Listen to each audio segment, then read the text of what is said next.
Enhancement Grant Committee for Thursday, June 21st, 2018. Call the roll, please. Sorry. I have to make sure my mic's working first. And my role, I apologize. Bear with me 1 second. It's conveniently on my desktop. Okay. Committee member Gordon, not here. Committee member Gifford. Here. Committee member Novak. Here. Councillor Dominguez. Here. Commissioner Mengelberg. Here. Commissioner Ide. Here. Commissioner O'Donnell. He is absent. Absent. And Commissioner Shaw. Here. And Mayor Holliday. Here. Okay, so is they kind of have a motion to approve the minutes? So moved. Second. Discussion? Call the roll, please. Committee member Gifford. Aye. Committee member Novak. Aye. Councillor Dominguez. Yes. Commissioner Mengelberg. Yes. Commissioner Ide. Aye. Commissioner O'Donnell. Nope. Commissioner Shaw. Here. Mayor Holliday. Here too. Here once again. Katie, are we not recording the votes on the computer? Nope. Okay, thank you. All right, so before we move on, does anybody have, any of the members here have any conflicts to disclose as far as any of these grant applications are concerned? I have a disclosure. Okay. I am the secretary for Oregon City Parks Foundation, and I am also the office manager for a local construction company that I think the Willamette Falls Media Center may have received an estimate from our organization. I'm unaware of the project, though. Okay. Anybody else? Yes. I'm a member of the Oregon City Together, but no funding received, so. Okay. And I'm a member of the Board of Directors for the Clackamas Heritage Partners and the Downtown Association. Okay. And I am a member of the directors of the Oregon City Parks Foundation and member of the Oregon City Chamber of Commerce. Okay. Oh, we can come up with something. So the only disclosure I have is that I was the original chairman of the Willamette Falls Media Center. I resigned that position when I became mayor. Nobody else? All right. Then as we have a bunch of applications to get through tonight, I assume, and I'm looking at my fellow committee members, that everybody has studied the applications and gone through all that. Mm-hmm. So in order to get us through this in a timely manner, I'm gonna reduce your time by a minute. So I'm gonna give you 2 minutes to make your pitch, because, you know, like I said, we've all read the stuff. We know what's going on. We want to get through this as quick as we can and try to make a funding decision based on, you know, all this information. So with that, that's right. So Ryan, you're here in place of Mr. Parno, who is apparently traveling the world. That's correct. All right. So to you. Do you want us to explain the funding or what exactly? Yes, Okay. So, it's on the agenda. right.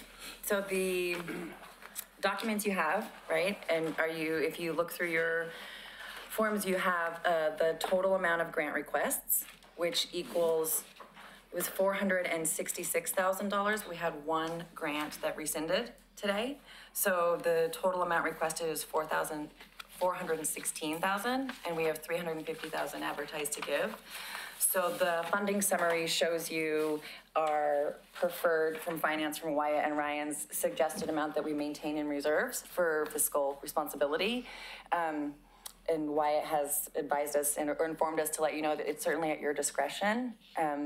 There's a number of applicants tonight. I think that this is a really beautiful display of our community's engagement, everything from art to science and everything in between and sports. And it's really a beautiful thing. So I know that it's a tough decision, but the funding that's here just shows you sort of what's carried over from the past couple of years. You have 350 recommended to give out today, and you have 416 in requests. Do you have any other questions? Yes, so on the spreadsheet, you have a tentative award of the bottom three as zero, so that's a staff recommendation and based on the rankings by the committee? Thank you, Renata. So that is, I wouldn't necessarily call it our recommendation, but based on your preliminary rankings, we categorized them 1 through 18 from top to bottom, who scored the highest. And then once you start to get to the bottom, that's about where we reach 350,000. So the ones that have fallen below that based on your preliminary rankings, you know, are at your discretion to Mr. Chair. provide. Mr. Gifford? A couple of methodologies.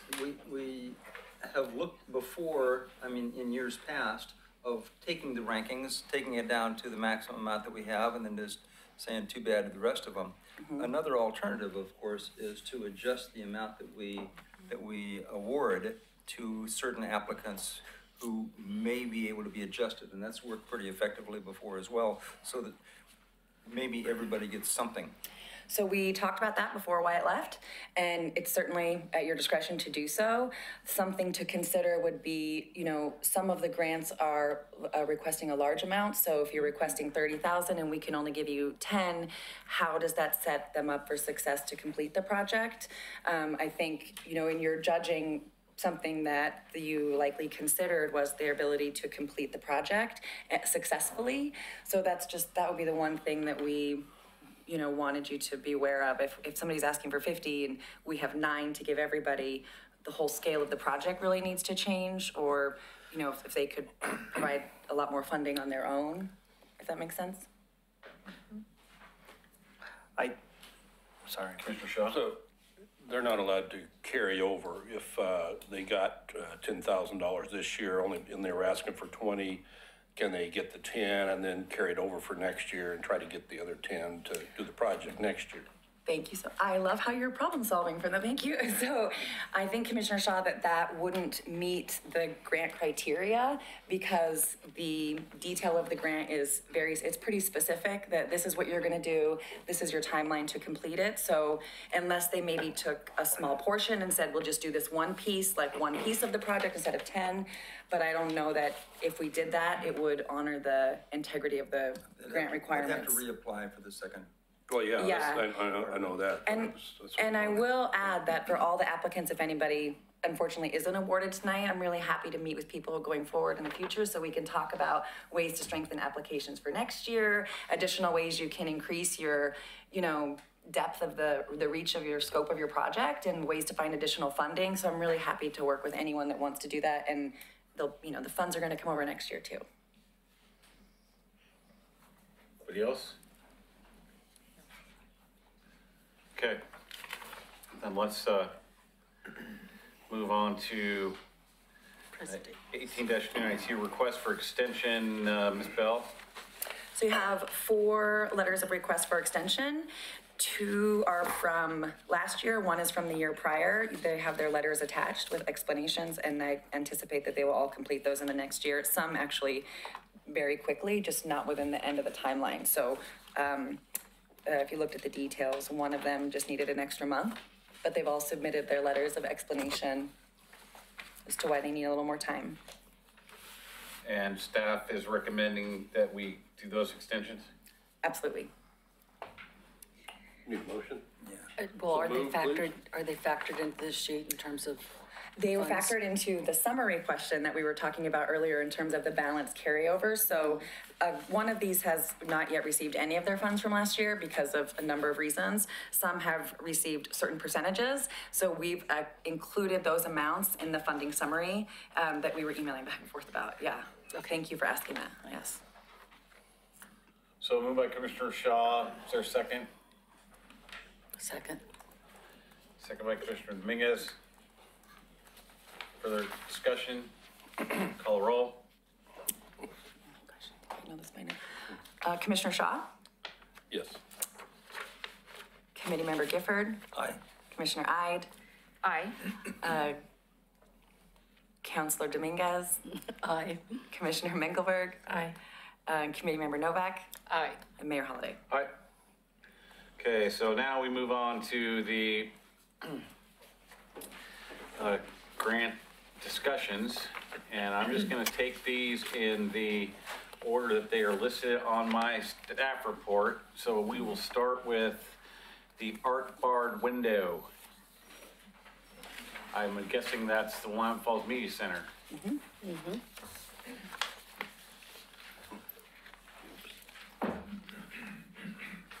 Has Katie showed you how to use the timer?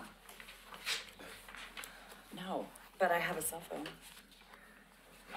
I'll do that, never mind, go ahead. Thank you, Mayor Holden. Hi, my name's Melody Ashford. I'm with Willamette Falls Media Center, located at 1101 Jackson Street here in Oregon City. And we are requesting funds to support restoring the windows in the art barn. I passed out pictures and so forth. So my time is going to be super fast here. There's a lot of applications, as you had stated, and we would be, for your consideration, phasing our project in a couple years. There's a couple windows that really need help right away. And there's kind of evidence of that in front of you. The one main window, excuse me, is the main big picture window. That is really the iconic window. And then there's a couple other windows that are in really bad shape. So we're trying to get ahead of them really being in, detrimental shape to keep the integrity of the building. So that's basically all I have. All right, thank you. Thank you. Next up, we have that's been scratched, right? Okay. And you have in your comments, which was just printed out and delivered by Katie, feedback from all the department heads. So Public Works, Department of Parks, and Coding and Planning have all given comments, and there's a detailed explanation next to the artificial turf one as to why they rescinded on that document. So just for next year, if we could get this stuff along with the packet. Absolutely. Okay, so next up we have the band instruments.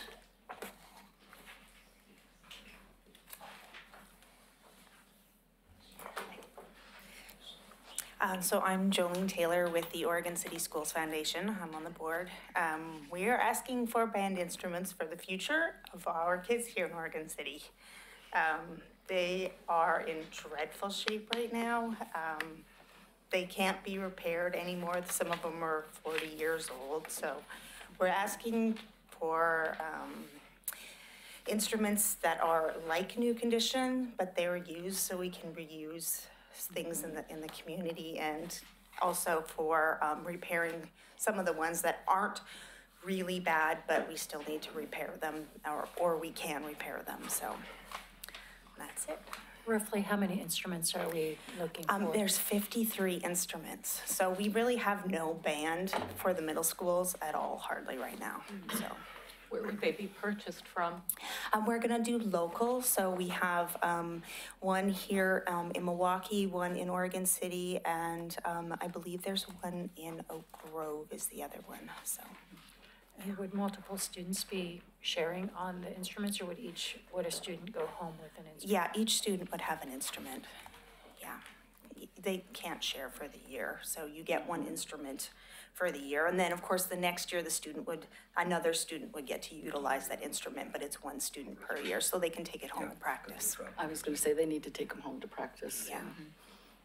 Commissioner Gifford? A couple of comments. One is, because this is the second smallest amount of request, it's a shame that this is, it wound up ranked so low, in my opinion. As a musician, I'm deeply appreciative of the value that music affords to the total education of our children. What I'm impressed with is the frugality of asking for used instruments rather than trying to go out and buy new. And the fact that the money will be spent to refurbish and rehabilitate existing instruments, I think is a very frugal, the bang for the buck on this is impressive to me. Thank you. Shaw, you have something? Nope, We're good. Okay, I just have one question. So Sure. I went through band at Ogden, and when I was in school, we rented an instrument from Wally's Music for the time that I was in junior high. So do they not do rental program anymore? You can do rental programs, but a lot of the kids don't have the ability to rent. So if we can provide that for them, then we give children who can't have the opportunity. Okay. All right, any other questions?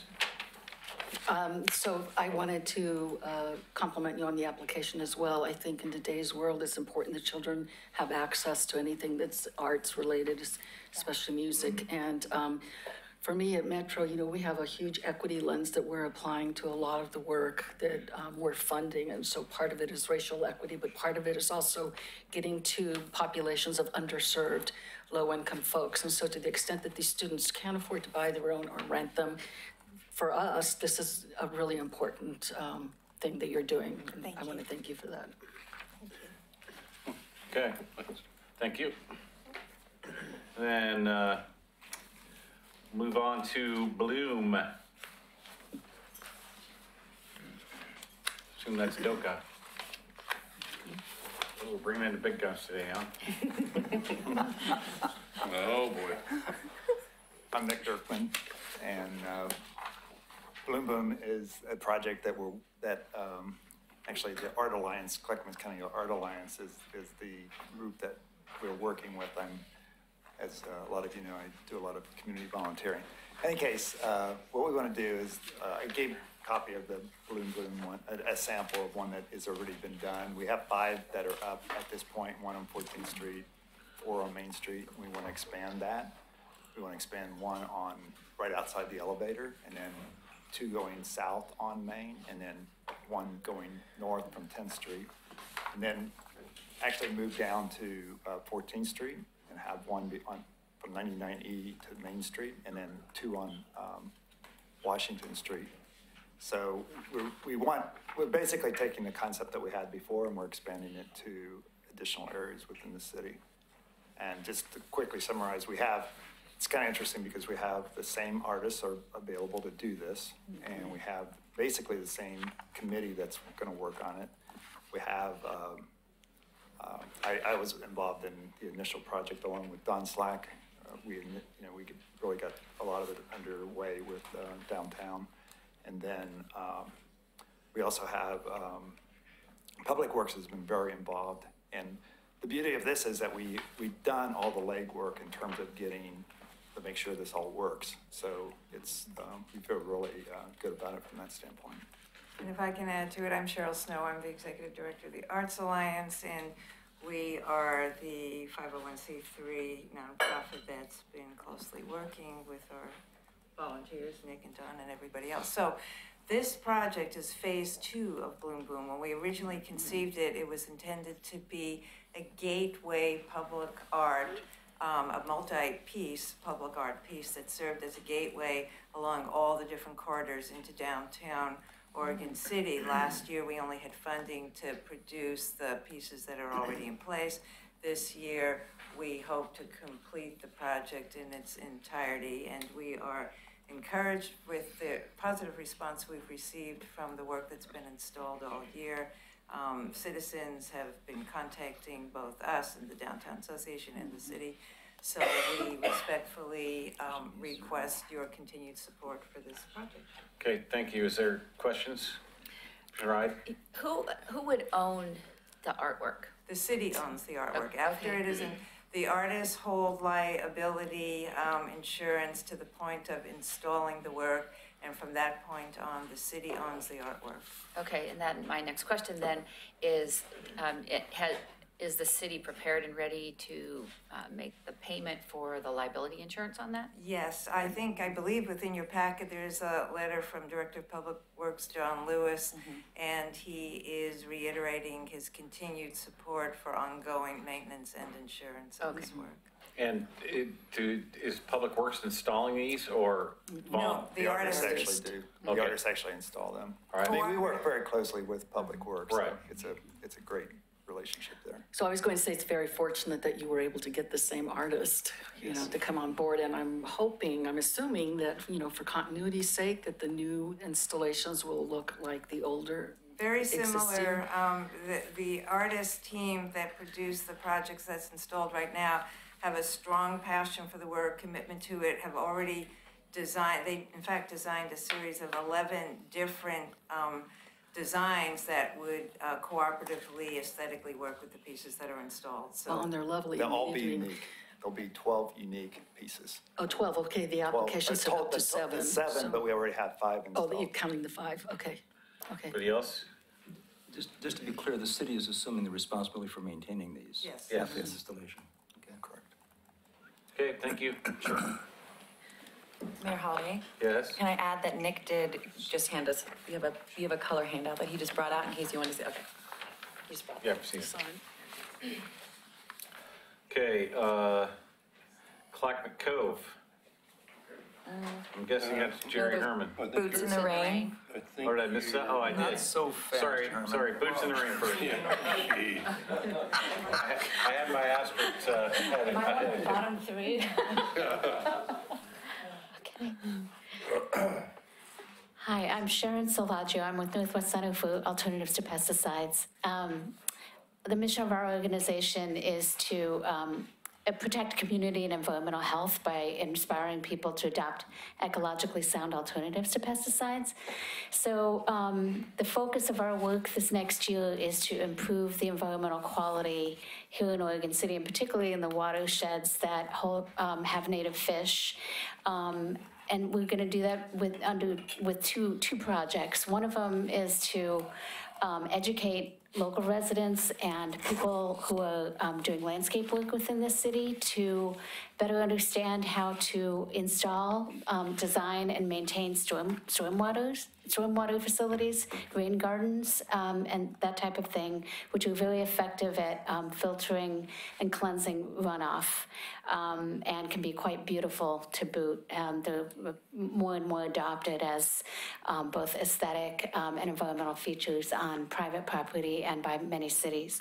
The second part of our project is to work within the community, going door to door and doing outreach through traditional and social media and any other methods we can drum up community contacts and so on and so forth to try to get at least 200 households to pledge to go pesticide free and to demonstrate that with a ladybug sign in their yard.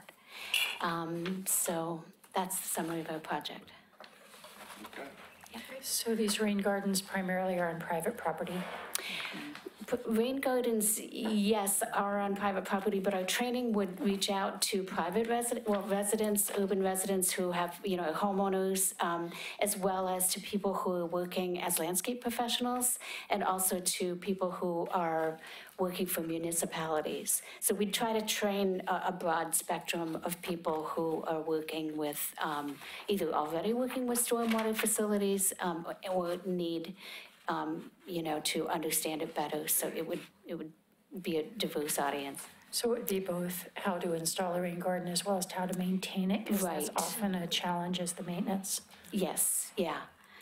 Yeah, we'd be working with Amy Whitworth of Planet Earth Design, who has done a lot of these trainings and is really well versed in communicating this kind of information.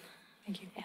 So I had some of the same concerns. I just wonder if these numbers are a little ambitious, that you're going to get that many people that want to install and maintain, and then another 200 folks to pledge to go pesticide free. And then would you monitor that? How would you know that they were actually performing that?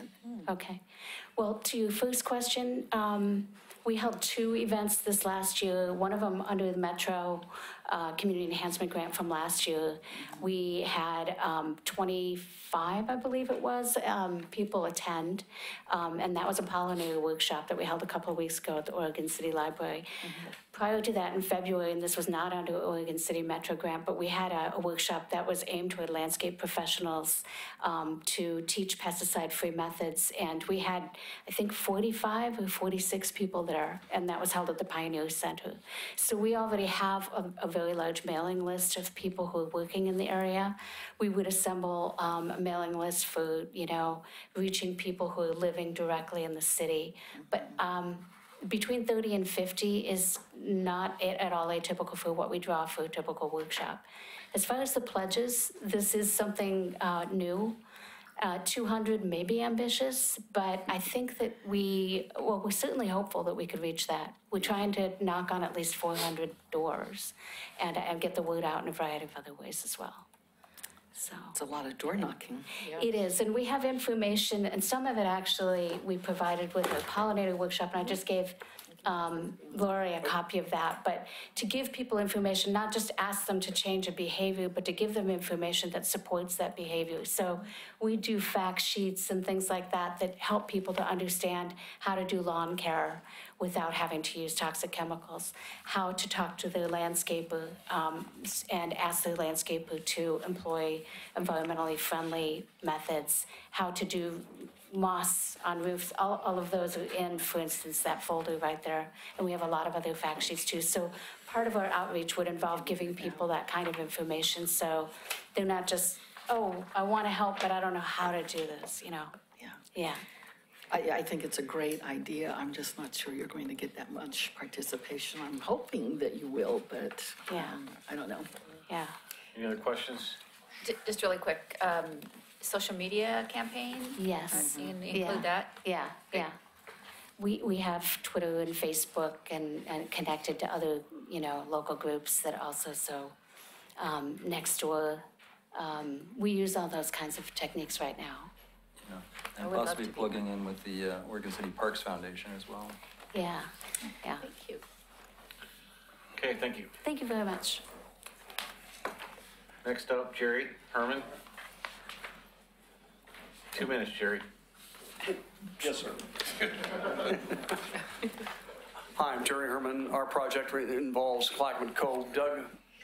Major Doug here is one of our partners, long-term partners, providing youth, and then we also seek not just the disciplined youth from the junior ROTC that he provides, but then others to integrate with him, real at-risk folks.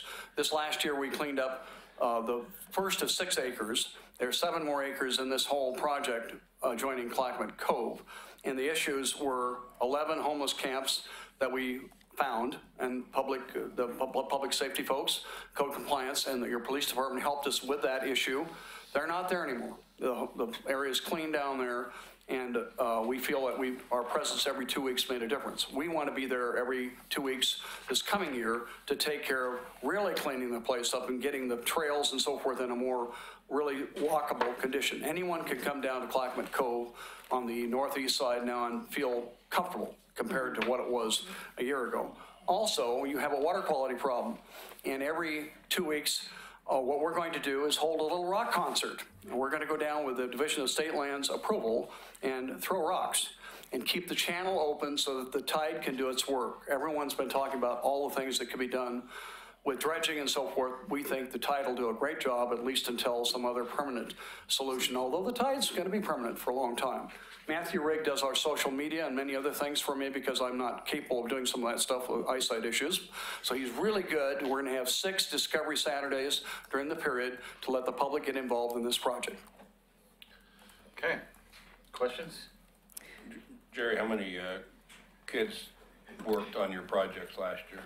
21 youth were involved this last year, and then we have 21 in our core now. I only had 10 last year, so I'm expecting close to 30, maybe 40 this coming year. Yes. How many hours a week do you think they put in and stuff? Their hours per week are going to be on the order of about 100 hours per week or more, if I can spread it out over the entire period. Yeah. All you have to do is tell kids they got to go down and throw rocks. You'll have more than you need. That's the idea. But we want to put the public with them too, throwing rocks. And avoid any liability of getting hit, right? Sure. So I love the project. I think it's important work. I love the at-risk youth piece of it as well. Or working with the young people, and that area really needs. I mean, the other side of McLaughlin, the Clackamas Park over there is wonderful, but the site where you're working now, not so much. I wouldn't go there walking, so I'm glad it's much safer now than it was a year ago. I'm glad to see that work happen. Thank you. Anybody else? I don't have a question, just a statement. I've been going down there for hiking, and it looks great, and I see folks out there, your team, so thank you very much. It is nice. You're welcome. Thank you. Thanks, guys. Thanks, guys. Good to see you again, Major. Thank you. Next up, downtown Oregon City.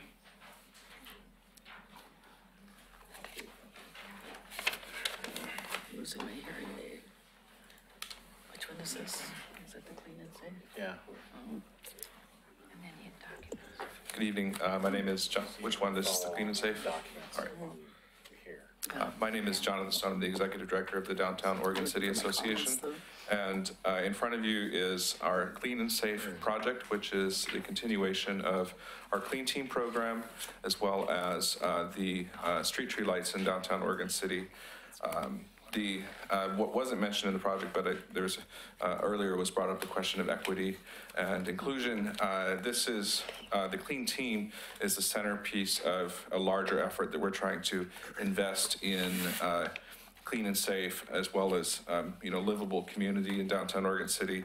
And at this time, when we're reaching out to business owners and property owners, they're actually experiencing an increase in incidents related to the transient population, and our business owners are encountering more adverse impacts from that. And this is one piece of an entire program that we're trying to push out over the next year, focusing on those efforts and being the eyes and ears and working more closely with the police department and with code enforcement. This project is one of those that, unfortunately, due to a transition in our funding, is one that we are likely unable to continue, at least in the period of the proposed grant, until we were able to restabilize our organization. So, but we also see that it's an incredibly critical year for this program, and one that we would like to continue, especially as we bring on a stronger partnership with the Oregon City Homeless Solutions Coalition, and working more closely with our partners at the city and the other agencies to continue to make downtown as safe as it possibly can be and as inviting as it possibly can be. Questions? I do. Go ahead. Sorry. First of all, I was going to say, I love that you're using trespass agreements. In my other day job, I have too. We've used those, and they're very effective with the police department. And then, I was just a little bit worried because of your lack of funding, and you said you were going to be looking for additional funds in the future going forward. It's like, it's a really important project, but what if you can't find other funding? I mean, is it always going to recur here under this grant program? So we were funding it for the past year, and we have a funding plan in place to replace that gap in the revenue in the mechanism that didn't go through. So we were the beneficiaries of an economic improvement district for about 7 years. Yeah. And so what we ended up doing is, we've restructured the organization, and we're actively on that plan to rebuild it back to what the goal is no reduction in service, and in fact, continued expansion of the programs that we offer. Unfortunately, some things, in the interim, we have to, pick winners and losers as we're going through that transition process. But we're very, like for this year, for example, if this grant was awarded for our current fiscal year, we'll be well on our way to replacing the lost revenue, and we're already working on our 2019 plan. So we want to come back, replace all the revenue that we lost, and be able to continue to do this program in the future. That's great. Good to know you have a good plan going forward. Anybody else? All right, thank you. Next, we have dig in. Let's dig in.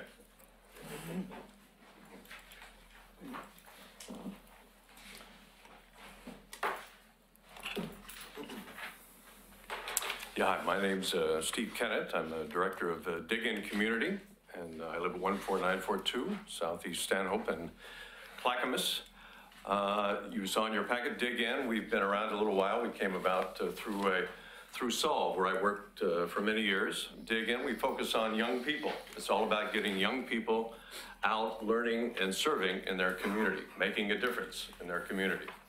So we now work with about 18 different schools, elementary, middle, and high school across the region. And we're very lucky now to be working with Gardner Middle School and 2 science teachers there. We expect to get out about 140 students, many times during the course of the year, adopting a site in Mountain View Cemetery, where we will work closely with the Parks Department and the Oregon City Greater Watershed Council, Rita Baker.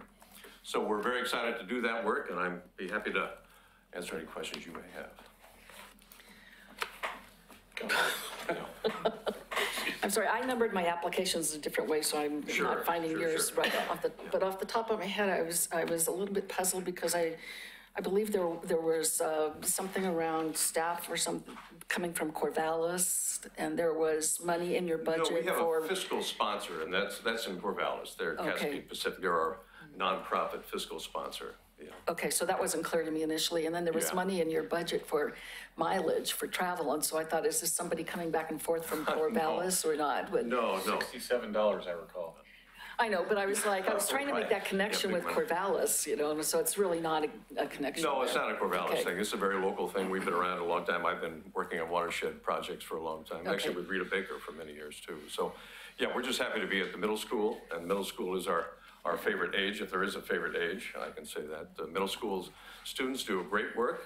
They learn a lot. They learn a lot through hands-on activities. This is field ecology, field science, and they get a lot out of it, and the community does too. Yeah. Great. Yeah. Mr. Gibbert? Just some comments about the involvement of the youth is so important. This is another bang for the buck type of thing for me. This is also the third smallest request for money. And the fact that you're building an attitude in those kids of a respect for their environment and helping our community look better and be safer and so on. I think this is just hands down a great project. Yeah, I think that's where all the money should be going. Well, yeah, I sure you do. Exactly what you said there.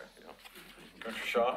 Well, it is. It's always encouraging when you can encourage the youth to get away from their screens here. It is. And get them outdoors and stuff. And I think we also got to recognize there's a pretty strong letter in the packet here from Mr. Waverly, who runs the parks for Mr. Lewis here and Rochelle back here and stuff. That the letter from him is pretty good. So that's in our packet, recognizing this program too. So. Okay, thank you. Thank you. Next up, DACA. Again.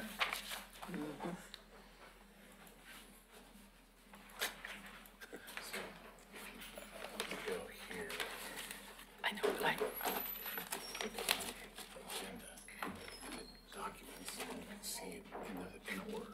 but I know, but I'm just looking for my comments, so looking at my ads. Okay, it's me again.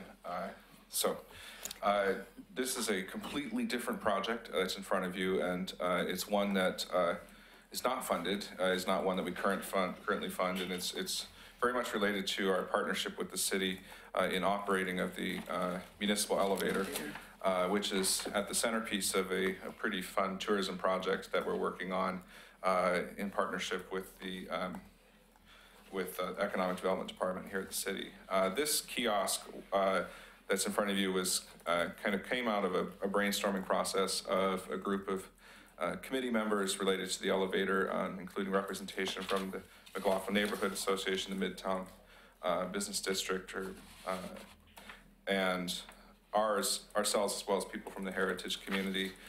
This project is designed to increase the public-facing role of anybody who's based at the elevator, so volunteers or staff, and to be essentially the centerpiece of all visitors to our community. So we see that this project was an appropriate request because the elevator is probably one of our most iconic public spaces, and is definitely one of those places where we probably encounter the most people in any given day, the most of the public, and the elevator serves everybody in Oregon City, and so our staff have very strong relationships with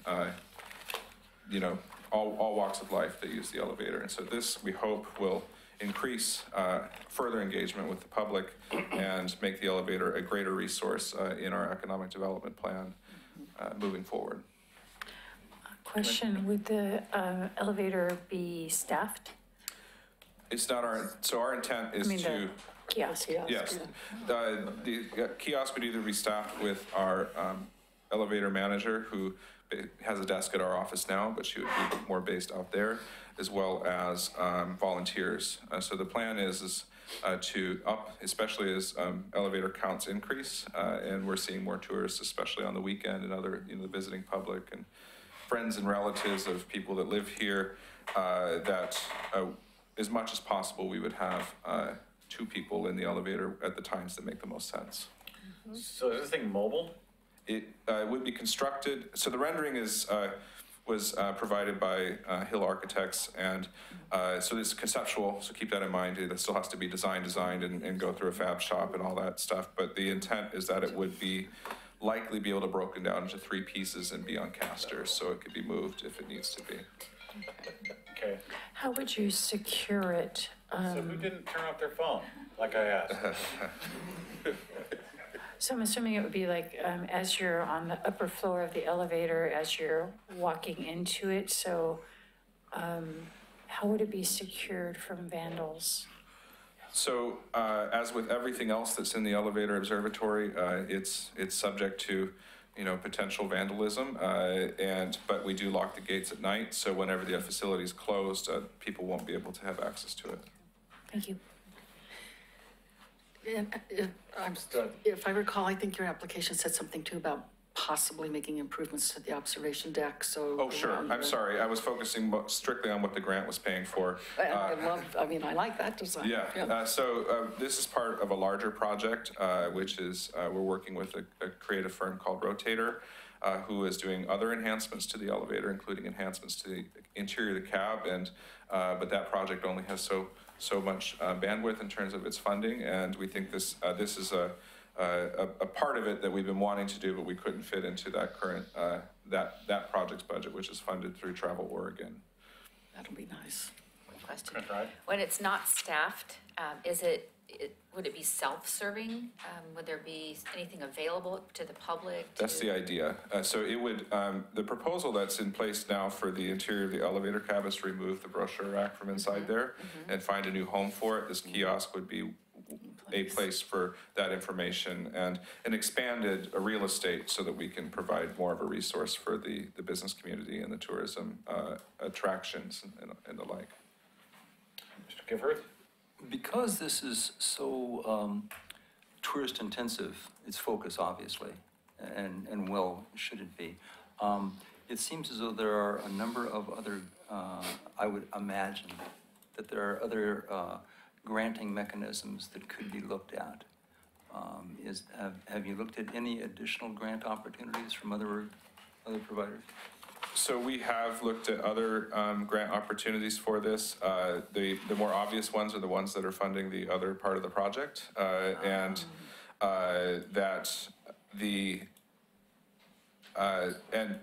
while tourism is a huge economic development, is the economic development aspect of this, let's say, it's understanding that the elevator is a place where all people come through, and so it is a gathering point, and this provides an anchor for extended interactions with the public. So it benefits our tourists, but it also benefits our citizens as a place to get information and disseminate information.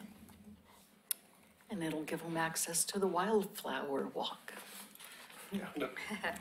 I guess my only hesitation here is that sort of like the South End Fire Station, I have a hard time building infrastructure that there is not a plan to have it staffed full time. So I would perceive a very high risk of having something like a brochure stand or something like that that's out there without a staff person being there, because like you say, the elevator does get all kinds of people, and I could see that turning into a giant mess if a couple of, teenage boys like my son, when he was that age, got in there and just decided to throw a bunch of stuff around.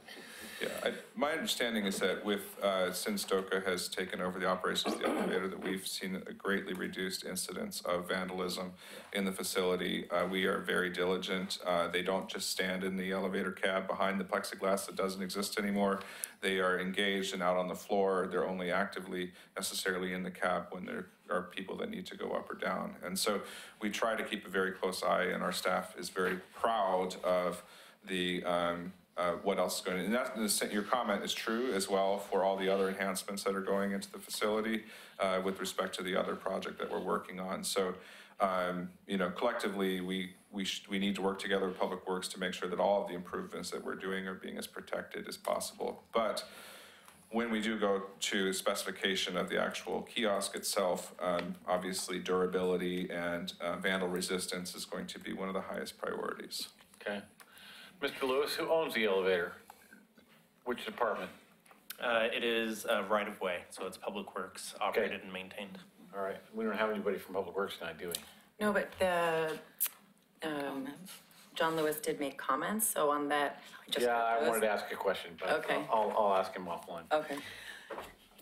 So, I'm trying to, who operates the elevator? Are those volunteers or is that paid staff? So paid staff. Okay, so could you rely on volunteers then to staff the kiosk? That's the plan. So, okay. Or our other staff. So it's potential at there might be 2 staff in the facility at one time, or a staff and a volunteer. So we also take advantage of the CSET program through Easter Seals, as well as other volunteer programs. So we see this as a centerpiece of kicking off a volunteer ambassador program for the elevator. Anybody else? All right, thank you.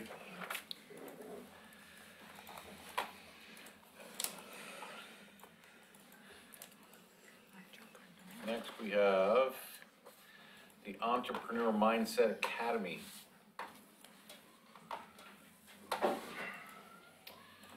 Mr. Brand. Yes.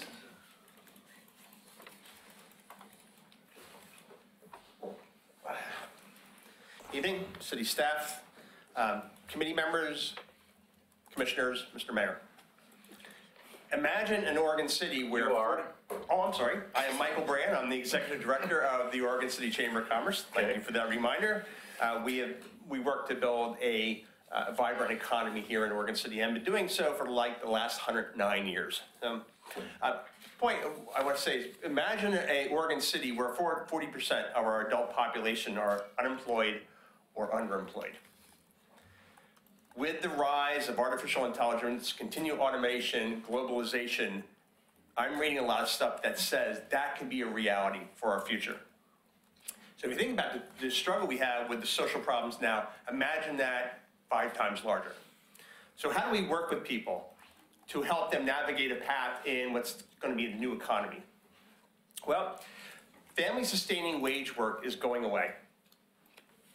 Instead, what we need to do is we're going back to a model of entrepreneurship, of solo engagement. And this is going to be especially important for people like single mothers or people who right now are on the margins of our economy or just getting by in service jobs. There are a lot of entrepreneurship or business development programs out there, but the Mindset Academy deals with the mindset. How do you think like an entrepreneur? And I consider like step 0 in the process.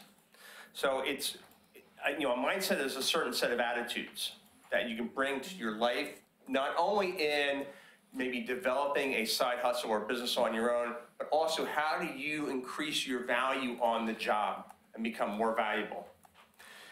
The Entrepreneurship Mindset Program comes out of the Kauffman Foundation. I trained under them. It's a facilitation model. It's been adopted in a number of cities across the country: Erie, Albuquerque, Denver, Colorado. This does not duplicate any of the programs that are out there. It is a separate program. It is step 0. It's the Mindset Program. We've worked it as a pilot. We've worked with a couple of organizations so far. Glad to say that next month we're going to be having a launch party for a program that came out, for a new product that came out of ours, one of our previous cohorts. And so this is an opportunity for us to really help our population adapt to the growing economy or changing economy and keep Oregon City a vibrant place. Questions? Mr. Gifford? The amount that you've asked for, is that dependent upon the number of participants in that program? And if you were, follow-up question, if you were granted a lesser amount of that, would you be able to scale the program down to a smaller number of participants? We anticipate running 8 cohorts in the coming year. So if it was a smaller scale, or pardon me, a reduced amount in the grant, we would scale that back. Okay. Thank you. Anybody else? Yep, thanks. Okay, thank you. Thanks, Mike. Thanks.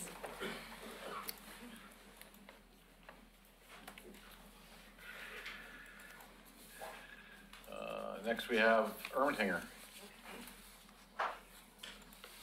Thank you. Good evening. My name is Rochelle Anderholm-Parsh, and I'm here today with Lisa DeMeri, who is our new recreation programmer for the Ermatinger House.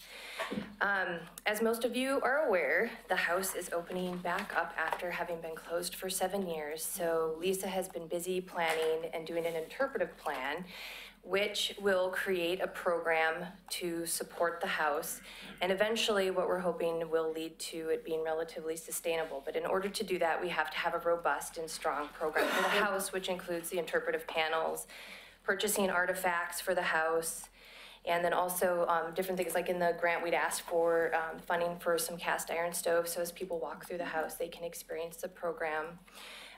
With this program having a strong interpretive plan, it's going to lead to return visits, which will help, like I mentioned, the house become sustainable.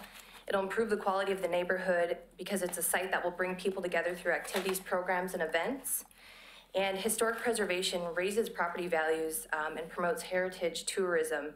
And so by adding the site and having a well-developed program, it's going to encourage partners to sponsor events, which will bring tourists in and then promote local commerce. And then by having a solid house program, it's also going to enable us to do different things like bring kids in for different tours, highlight where this is the site where the coin toss happened, do some reenactments of the coin toss. And then it's also, we're creating a volunteer program, which will provide an opportunity to improve the grounds, do community outreach, and again, hopefully the volunteers will help with tours through the house. And so that's what we're asking for today in funding. So if you guys award that grant, that would really, really help with our program and moving that house forward and having a really strong program. Commissioner Shaw? I kind of envision this as Gail's project down there at the EOT. When you drive by there about every day, there's a school bus down there. Kids are taking tours and learning all about not only the history of the Oregon Trail, but in this case here about some individual little projects and stuff too. So that school bus could go from there to here and then gradually even to McLaughlin House and stuff. So I think it's really a great incentive for the learning environment for the kids here, so. Anybody else? Well, and the city's invested so much money in preserving that house already that this is, you know, just a little bit more. It's like the frosting on the cake. So to add those panels and the stove. Yeah. Yeah. So I'm going to get back to the same question for you. What is the plan for ongoing staffing at the Ermatinger? Well, currently there's a position funded for, which is the position that we hired Lisa for, and that's for 2 years. And I think within that 2 years, it's a conversation that the department's having as far as where is the program at with the interpretive panels and an established interpretive plan and a visitor experience. That will do one of two things. The community will say, wow, that's fantastic. We want to keep managing the house and provide additional funding for that position. Or two, we've established a program where maybe somebody could come in and pick up where we left off, but we'll have artifact acquisition plans. We'll be able to, we've purchased software that will help with the chain of custody and provide a story with the artifacts. And so setting that house up, so depending on if we keep it or give it away, we've got a solid, and Lisa has a has a master Historic preservation. So she's our expert. So yeah, coming in for me, I've already written the interpretive plan, and on the books, over the next 2 years, I plan to create that volunteer program, get that up and running, also have a maintenance plan, so when we have volunteers come in, there is gonna be documentation for both the interpretive plan and maintenance going forward, even if, past 2 years of me being here, if I'm no longer here. Okay. Further questions? All right, thank you. Thank you.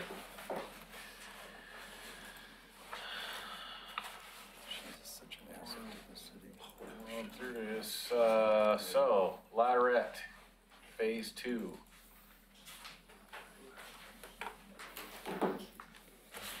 Good evening. My name's Karen Burig, and this is Heidi McKay. We both live in the McLaughlin neighborhood, and we're residents in the McLaughlin neighborhood and members of the Ladderette Core team.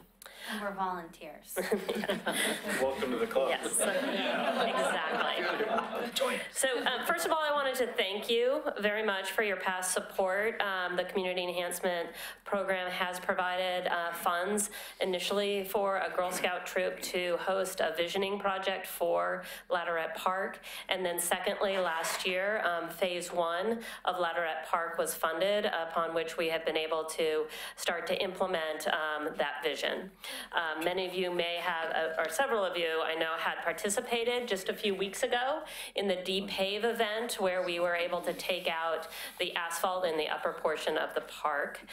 Also over the past year, we've been able to do we've been working hand in hand with the city. The city's our partner, the City Parks Department, and they've looked closely at that park. And one of the things that we've discovered is that we need to have an ADA compliant ramp, be able to access the upper portion of that park where the nature play area will be before the actual nature play equipment can be installed. So the phase two of the park is being able to actually do that, is to be able to have that investment. So this particular project supports the goals of several of the goals of your program. It will increase the attractiveness and market value of the residential neighborhood in the area. It upgrades the property owned by the city. It preserves and increases recreational areas within the city.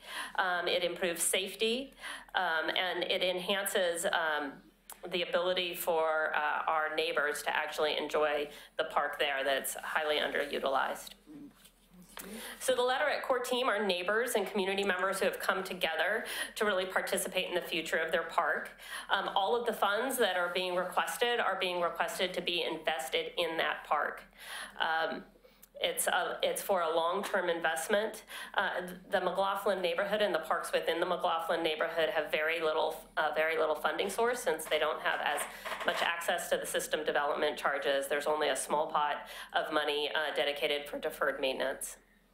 So the McLaughlin neighborhood is experiencing quite a bit of growth of new families in this relatively affordable neighborhood, because we have quite a diversity of housing supply. We have apartments, duplexes, older homes, and so we're really seeing these families that would really benefit from an investment within that park. So I guess the last thing I would say, I just hope that we're able to continue to partner with you to be able to invest in the future of this park, and to allow, to help us create a place where people want to gather and children can play.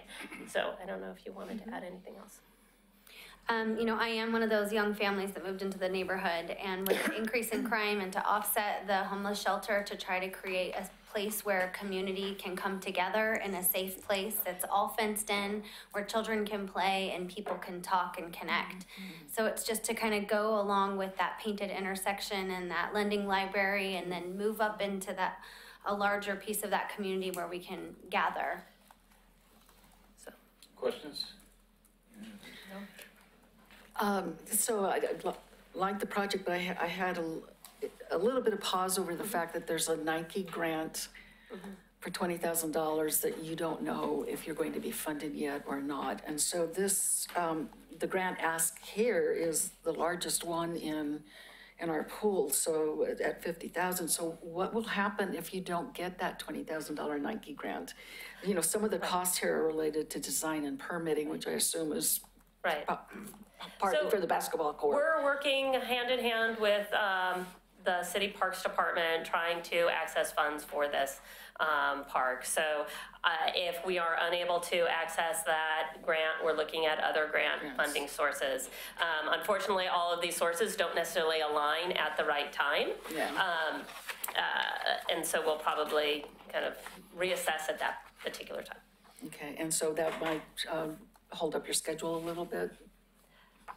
If we needed to find a different funding source, yes. We're used to these roadblocks. But we do feel very positive about that particular funding source. We know when I spoke with them earlier, there hasn't been recent grants in the Clackamas, so I don't know if you're familiar with it, but it invests both in all of the counties in the Portland area specifically, and looking for physical activity investments, and there haven't been many in Clackamas County recently. So we're hoping that will benefit our application, and we'll see how it goes. Yeah, I mean, they're generally pretty good about that, but I just wondered if you had a backup plan. Yeah, this organization has also been working with the Oregon City Parks Foundation, and our information is that if Nike doesn't come through, there's plenty of competitors that would jump at this opportunity to provide funding for this. So I'm not concerned. Well, tell me who they are. We do anticipate to continue to fundraise locally, and that's one of the things that with our core team, we have a group that has set up a GoFundMe site where we'll be reaching out to businesses. We have commitment from the Willamette Falls Providence Hospital for investment, and we anticipate that there'll be others. So I will fully acknowledge that this 100,000 is a step in the direction. It doesn't get us to full completion of Ladderette Park. But we are currently in conversation with the Oregon City High School program to look at the investment up in the upper portion of the park. So we know where we still have to go. Excuse me, continue. You had made a comment about system development charges. I thought it was my understanding that those can only be used for development of new parks. Right, so we don't have access to those. That's right. Right. Correct. I have a question. Yes. At this juncture, what percentage complete would you say you are of the project? Well, if currently, or yeah, currently at this point in time. 0.5. Can you round that up? Okay. We have made the film. No, I was just going to say, I would say that they've done most of the hard groundwork in building a coalition of individuals and organizations that are committed to the success of the project, surveying in the community, open houses, really doing a lot of events and activities to bring people together. So I think we have a good base, and I think it's just kind of delivering on all the things that they've served up thus far. And I do think it is challenging because a lot of times a project might be judged by what you can see. The investment you can see, but there really has been this 2.5 years of investment, and we have made quite a few strides from just creating the vision, developing the concept plan, which we have worked on with the National Park Service, and actually getting design. And all of those are very important steps that people can't necessarily see, that set the foundation for putting the actual structures in the park. Yeah, that's the kind of stuff, though, that the grant makers totally understand, because you've laid the foundation, you've built the coalition, you have that community support, and that's the part that's really essential to success, because the rest is just piling on there. Right. We've essentially done everything that a master plan could have done, but in a volunteer setting. So that's kind of the groundwork that you can't see. That's why I say 0.5. Sean, do you have something? Well, let's not forget, this got started with the Girl Scouts. As Mayor Holliday mentioned last night, we kind of went up there and did a little wheelbarring, at least I did. And a couple Saturdays ago, I got my picture taken. You got your picture taken. You really don't know that site that well until you're trying to move a wheelbarrow around that area up there and stuff. So very challenging landscape there. So, but the Girl Scouts got to get a lot of credit for this too, that we forget about. So, And just the excuse me. The commitment of all the volunteers has been really impressive out there. Yes. Thank you. Thank you.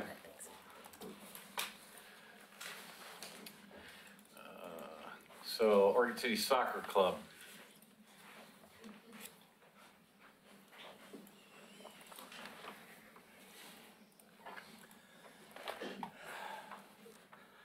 Good evening, and thank you, members of the Community Enhancement Grant Committee, for reviewing our application. Sorry, I have to read this because... You are? I'm getting there. Okay. I was getting there. I just wanted to explain that I'm gonna have to read off of this because I'm on medication because I have a massive blood clot in my right leg. There's more points for you. Yeah, sorry. My name is John Benjamin. I'm the Vice President and Field Manager for Oregon City Soccer. And I've been doing this for the past 18 years as a mentor, coach, and field maintenance. Our grant is titled the Oregon City Soccer Club, Oregon Trail Football Club Giving Back Enhancement Grant. We are now in to giving back to the community. We've taken, we've distributed, we've done things that we can. Now we want to start giving back. We'd like to start with a couple of walk gates, concrete pads for the porta potties, garbage, recycle cans, and goal storage pads, which will secure the porta potties and keep the grounds cleaner and greener and make mowing and maintenance a lot easier for all of us. Over the past 18 years, I spend more time picking things up and going out and lifting porta potties back up and turning into a Smurf. It is probably one of the worst things to do, but somebody's got to do it, and I'm the guy that does it. Our main goal is to make a cleaner and more organized fields for our youth and our public to enjoy. Right now, we have stuff everywhere. Every youth sport puts their porta potties in different spots. There is no real way to secure these down. It's usually a little tiny chain wrapped around the fence, and they usually get tipped over or they catch on fire. So with this and being able to do this, we'll be able to secure everything down. Garbage cans are a big problem at all the schools. There are no garbage cans, and most of the garbage cans are full with dog feces. We're going to bring in very nice cans. It's going to be a garbage can and a recycling can, and then it becomes our responsibility to empty those, which will once again fall upon me to go and get those and empty those out at 5 different schools, which I don't have a problem doing. So I hope that you guys looked at this and understand what the need is, and if any of you have had kids and have been at sporting events, you know that there's always a problem with throwing things away or finding the porta potties either not there or upside down. So I thank you for your time and your consideration. Questions? Mr. Shaw? I was just going to say, every time I see Mr. Benjamin here, he's out on some soccer field mowing a lawn or something like that. So, especially clear out to Redland. You know, Redland soccer fields, we have fields clear out there. And this guy's always out there working, so appreciate your efforts out there. Yeah, you bet. That's kind of been my pride and joy for the last 18 years. It's a great field. So. Mr. Gifford? I really support this project. As a former soccer coach, I understand it's a lot of work. The question that I have for you is, this is the big ask.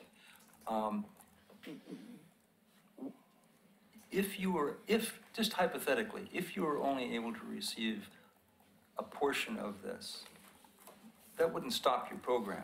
Oh, no. You would be able to perhaps pick up the second half of it next year.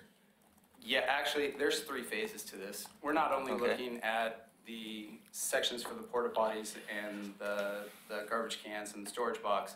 We've got goal storage. We want to get the goals up off of the grass for maintenance. It's really hard to do, but if you can take the concrete pads and drop them down in the ground, flush with the grass, you can set those up on there, and it makes it very easy. If you look at all the goals right now, you've got grass that's 2 feet tall, and he knows.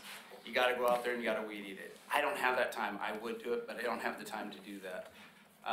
So have you prioritized these phases that if you could only get partial funding, you'd know where to start? I can cut back wherever we got to cut back. The other thing is we want to get ADA pass going in because we don't have that, and it's really hard. Right now, out at Fisher's Mill, I jump on our gator out there and I drive people out to the fields. That's what I do. You're a saint. We have a lot of, there's a lot of phases to do on this.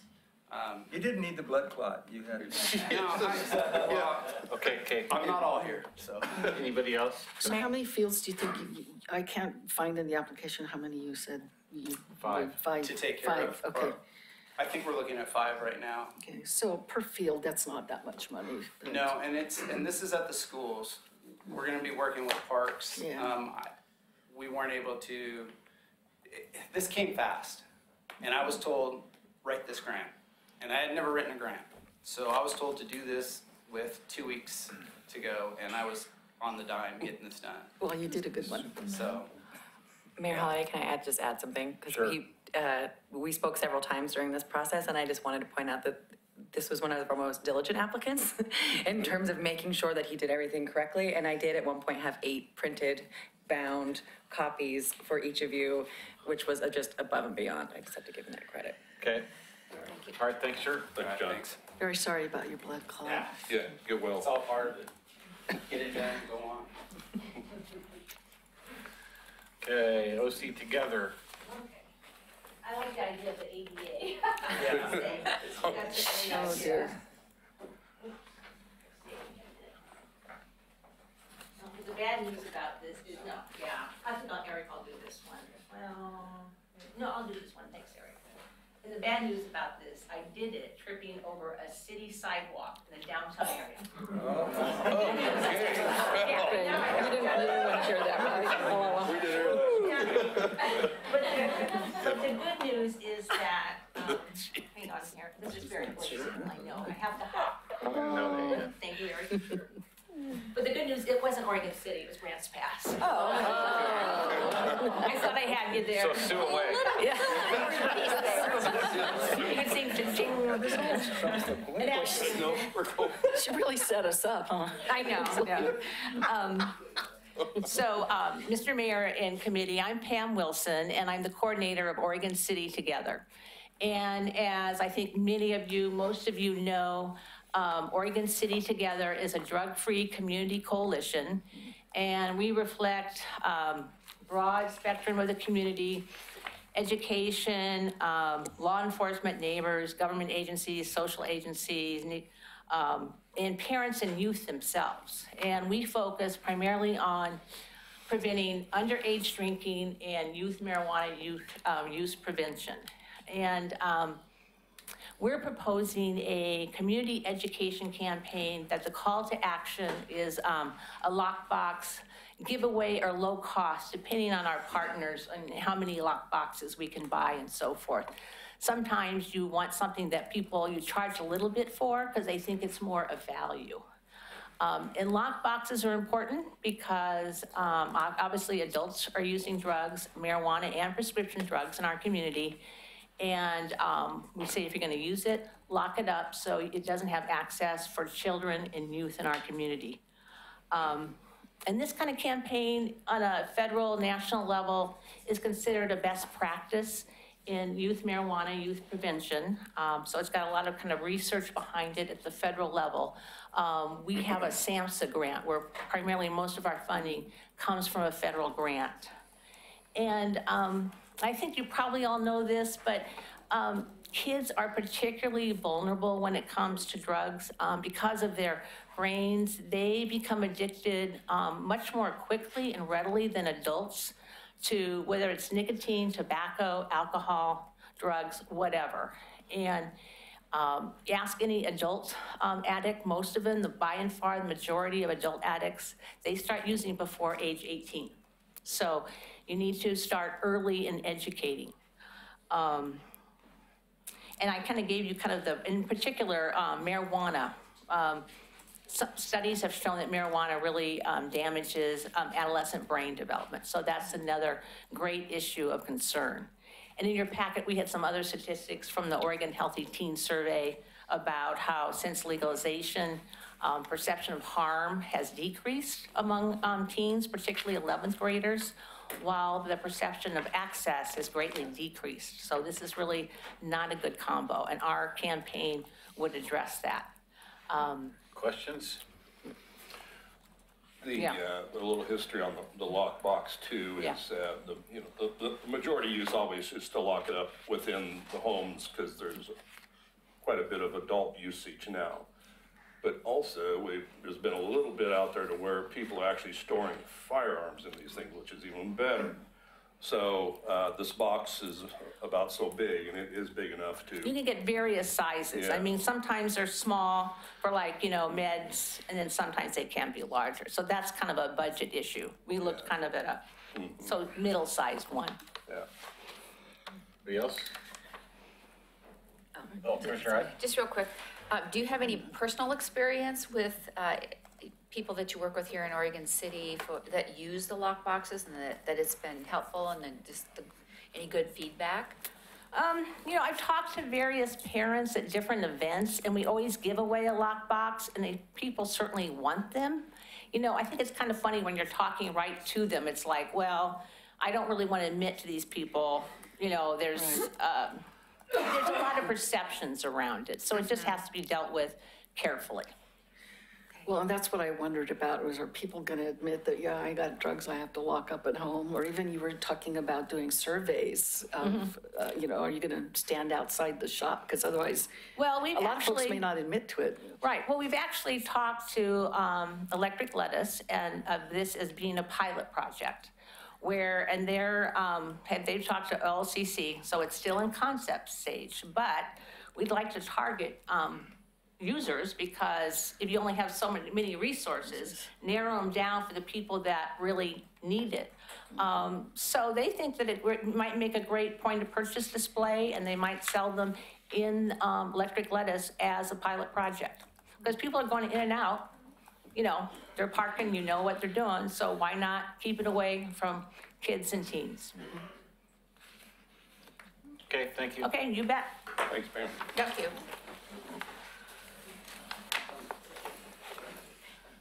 Next, end of the Oregon Trail.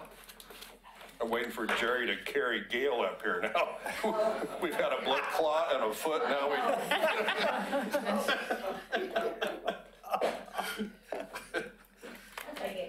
Jerry should have had his cane.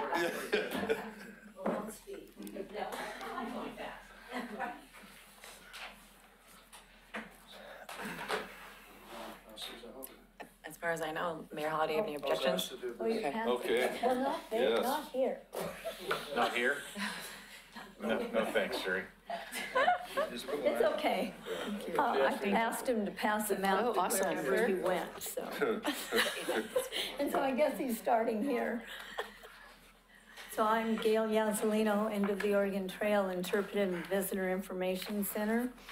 And I want to thank everyone, the committee from Metro Enhancement for our 2016 grant as well, because it started the process, and for the nature trail.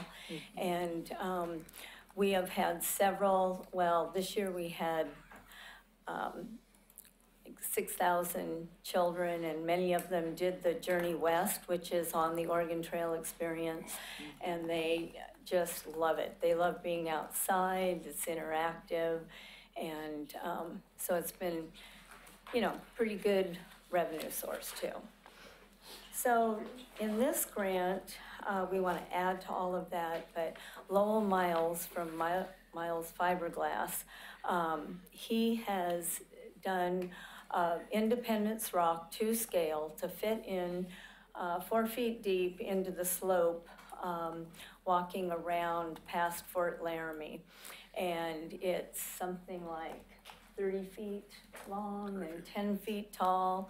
And it has all the crevices, it's all installed. So this grant would, all installed, it's all made, and this grant would install it. And then what we want to do on the slope is put slabs of rock, so then when we do tours and school groups, then they can ride on it like the pioneers did. So, and I have Jerry here because all this started with him in 2015 asking me what I was up to, and I told him the Oregon Trail experience, and then he says, well, I'm writing a grant for your, Oregon City Conservation Corps. and he received it last time and he's received it again, so, part of the work would be done by, that grant as well. So what we're going to do specifically is put literally a mountain in place, which has been fabricated by Miles Molded Fiberglass that represents exactly a waypoint on the Oregon Trail, be very visible up on the hillsides. There's a new 1,000-foot trail that you probably know about. We're going to enhance that trail even more. And this is funded in part by my Oregon Youth Conservation Corps effort, which I'm a partner with the state with year-round, summer funding only for youth. And so we're going to start this project during the summer and then continue to make improvements throughout the year to the entire trail system and more exhibitry along the way. So that's why I'm involved in this whole thing, was that she asked me to help her a couple of years ago, and it's actually been a real nice partnership. He's my angel. Questions? I have one comment, though. We can shave off some of it. We can do with less oxen. You wanted to know if we could. Less oxen? You know what else is coming, though? This is really cool. I love the oxen. We have fiberglass buffalo chips coming, and they're making them unreal. This project has been All right, we're getting into the weeds here, I'm sorry, but we've got a lot more meeting to go to. Okay. Questions, anybody? No. So we All right, do thank it you. less. All right, thanks, guys. Thank you. Fiberglass. That's gonna be our soundbite. All right, so we're at the Peace Garden. Ms. Wiseman, the Pioneer Community Center.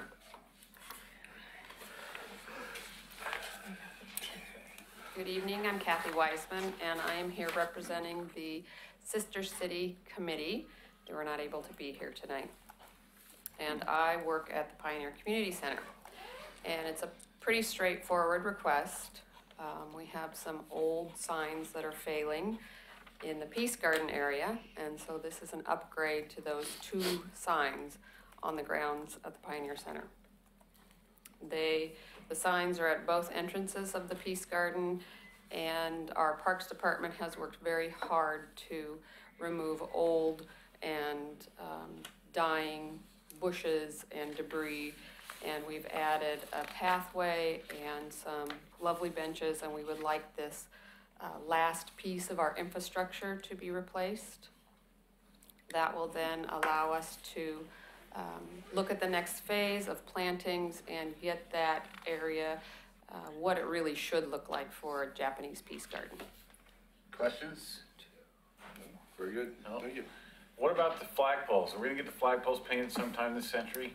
I think that we will in this century, yes. Okay, thank you. Well, that's where you said, because it didn't happen last century. Yeah, don't get me started. 1999, yeah. Okay, STEM Kidwind.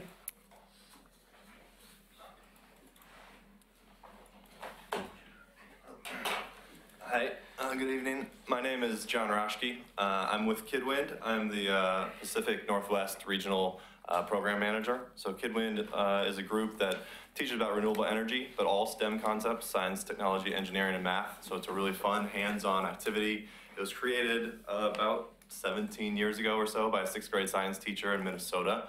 And he's since gone on to found the company and build a network of about 350 of us that put on teacher trainings all around the country. So it's really a national program, but he's done a wonderful job decentralizing and reaching out to folks like me in every corner of the country to run the programs locally. I, in turn, kind of run the Northwest from Anacortes to Klamath Falls, so of course I can't be everywhere, so I've reached out and set up partnerships with champions all over the region who then eventually take over the program and really make it their own. So I'm also a resident here in Oregon City, so I was ecstatic to see this opportunity to bring it here closer to home, right in my backyard.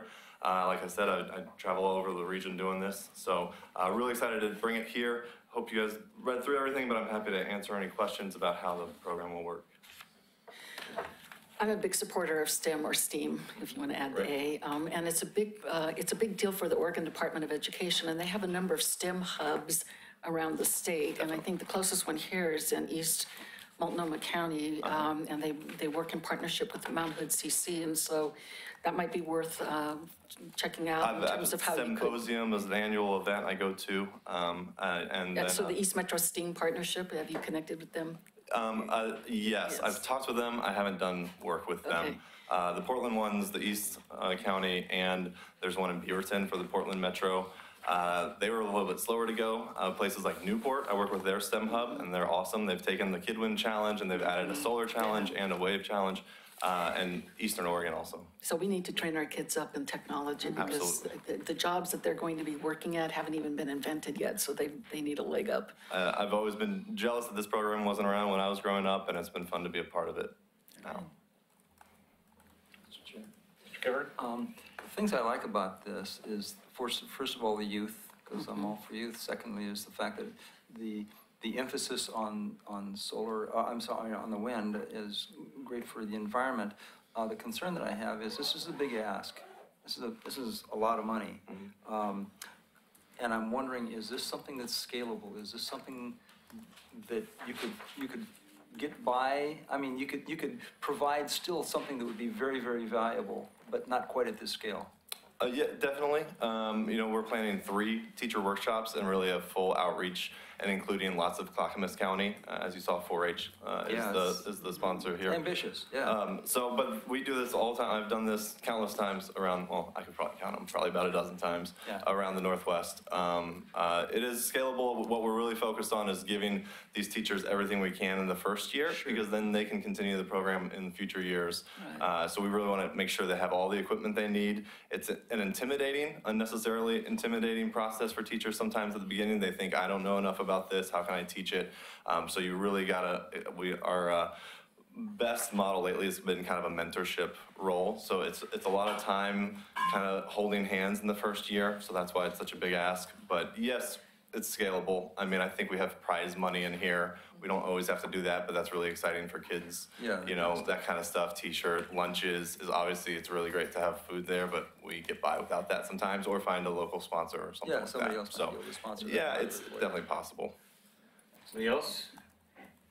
All right, thank you. Thank you. And last but not least, Mr. Daniels. And Mr. Hanson. And Mr. Hanson.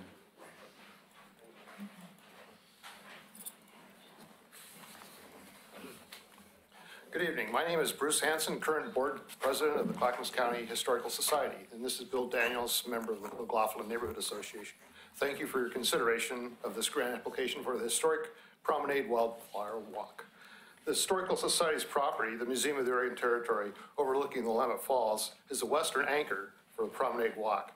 Beautification of the promenade will enhance resident and visitor experience as they walk along the promenade, viewing downtown Oregon City, the work progression involving the Blue Heron Mill site, the panoramic view of the falls from the museum, and then continuing with the proposed McLaughlin-Kenema Trail.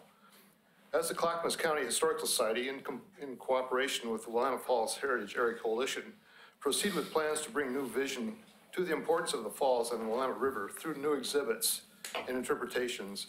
The work done now on the promenade will inspire residents and visitors visiting the area. My name is Bill Daniels. I'm project coordinator on this task that we're about to propose here, and it's been on my mind for a number of years. As you're aware, most of you have walked that promenade. Our eyes don't necessarily want to see all the weeds in front of us as we're trying to see the vistas out below the Willamette River, certainly the Willamette Falls Legacy Project. That park, Promenade Park, has become I would consider a regional park. It has those capabilities of 30,000 people a year, perhaps that many coming and more. It's no longer a neighborhood park. I wanted to read quickly that the project will run from the municipal elevator south to the VFW Hall and simultaneously includes the grounds of the Museum of the Oregon Territory. It's about a 1-mile overlook gifted to the city by Dr. John McLaughlin. The project proposes to beautify the areas on the west side of the wall, eliminating invasive plants, converting nearly that 1-mile vista walk to 3 seasons of Northwest wildflowers with an ability to compete. Those wildflowers have an ability to compete with all the weeds that will try to come back, but they will be, the water requirement, actually, the more they're neglected, the better they do. We'll also put down a thin layer of mulch to begin with, and after we've sprayed the area this summer. So go ahead and ask me questions, I'm ready. I just want a clarification. So if I'm walking down the path and the wall is on my right side, it's over the wall on, it's what you're talking about, right? Yes, Down like, to the like edge. on the, okay. To the edge. Okay, that's what I thought. I just want to clarify things. That's even better. Yes. It's a beautiful walk already. It'll just be enhanced even Yes, it more with is. the flowers. Yeah. So it's on the bluff side of the wall. So it's on the bluff side of the wall? West side. Okay, so because, the reason that I was asking is because the Oregon City Parks Foundation, just to keep mentioning them, has already done some pretty extensive work down by the VFW Hall, but that's not the area you're talking about. I'm including the west side of that. The west side of that as Of well, that. so that would be. Yes. That would be above and beyond. So, and I haven't seen a lot of cooperation between this activity and the Parks Foundation. I mean, we have a little pool of volunteers as well that might be able to assist in that. Now, Bill and I go way back. I mean, we've worked on grants together before.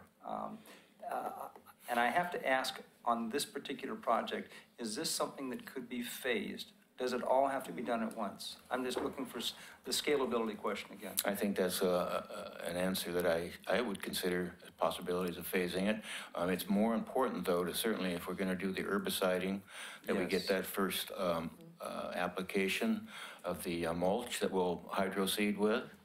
And it really helps to have a succession about every 3 months of reintroducing seeds on top of the ones that are there for competition. So ideally, we'd like to get it done in that first year. So you're not talking about putting anybody over the wall? That's a good question, and it was highlighted in capital letters. Nobody will be over the other side of the wall. We made that clear to ODOT. That's one of the letters of support. As you probably are aware of, ODOT came in and did a lot of hardwood brush clearing and a few trees as well, locust trees, I believe. And the real culprit, certainly one of the real culprits on that side of the wall is the Scotch broom, and as well as English ivy, which is getting into our white oak trees, as well as the Himalayan blackberries. And we saw the, as you're aware of, there's that bamboo up near the elevator that doesn't belong there, right? So there's some challenges. It would be preferable to be able to do this on the first year and not. The phasing comes in. We have a list of supporters, as you probably are aware of, that are willing to downtown folks that are willing to put into what we call a seed bank. So there's going to be more seed money coming. As we go along in this process, we'll do as needed, but certainly 2 or 3 applications should be all that we need to establish that. And we're using California poppies. They're very hardy and colorful. So it would be one variety of flowers, or just a variety, perennials and annuals, that would reseed over time? That's our initial desire, is to get the hardiest, and that we consider that flower the hardiest of all the wildflowers. As far as lack of any other kind of maintenance, it's going to all be Mother Nature at that point, whether it's raining or competition for nutrients with the weeds that are going to try to come back.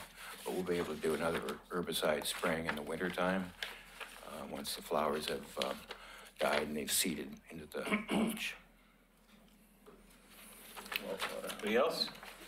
So I do appreciate you guys. You're not really depending on this group. You've got in-kind money, you've got matching money and other things. So you've got other resources that you've gone out and are looking for too. So it's just not depending on what we're doing here. So that's a good thing. So, correct. And that's that's always been my issue walking down that promenade. It's beautiful on one side, and you look over, and, so this is going to be a great addition to that. So. I think with the Willamette Falls Legacy Project, I think it's going to be a complement to what we're trying to do down below.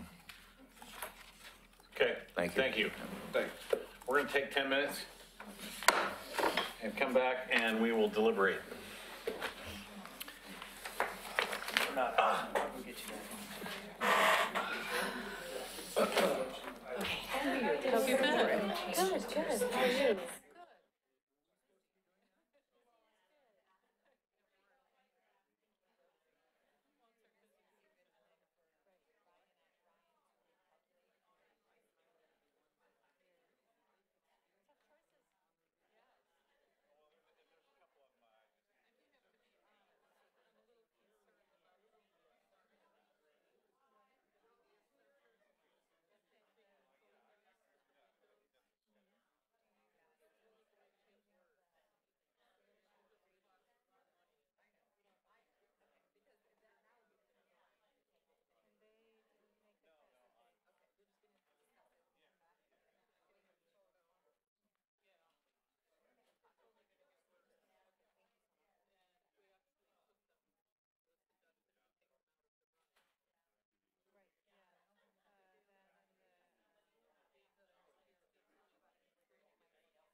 order.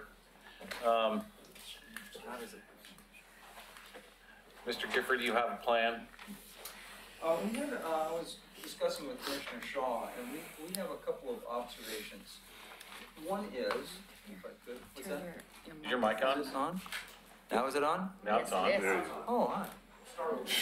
Start over. Start over. So Shaw said, you can play at that game.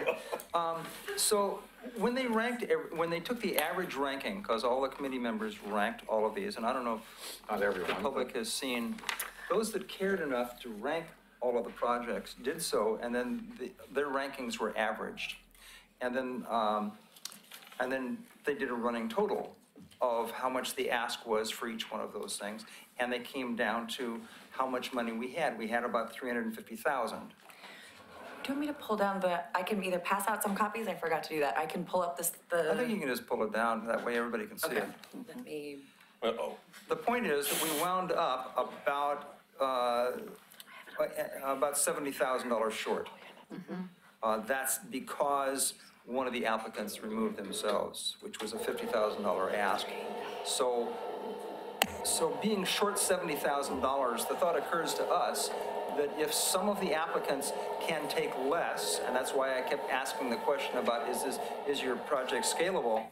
By taking less, it's possible that we could fund, if not all, most of the projects which otherwise would not have been funded. So. Take it, Brian. You want to take, Oh, the math. you want to take a stab at the numbers? Yeah, just go ahead. Continue. You're doing fine. Well, there we go. I noted at least 4 applicants that felt that they could still pull off a successful program if they would, even if they were able to receive a little bit less than they had originally asked. And the 4 that we had, that I had made notes on, I don't know if you had made notes on these, the 4 that I had noticed were the Oregon Trail Development, could be a little less.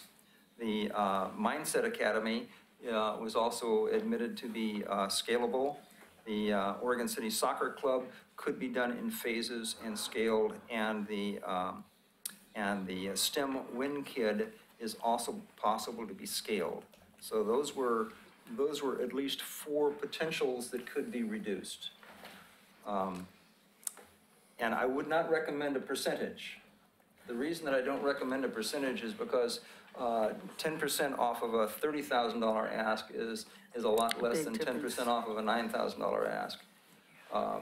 So the amount of the ask also needs to be balanced in there as to, because if you take 10% off of a $6,000 ask, well, there's not a lot left to work with.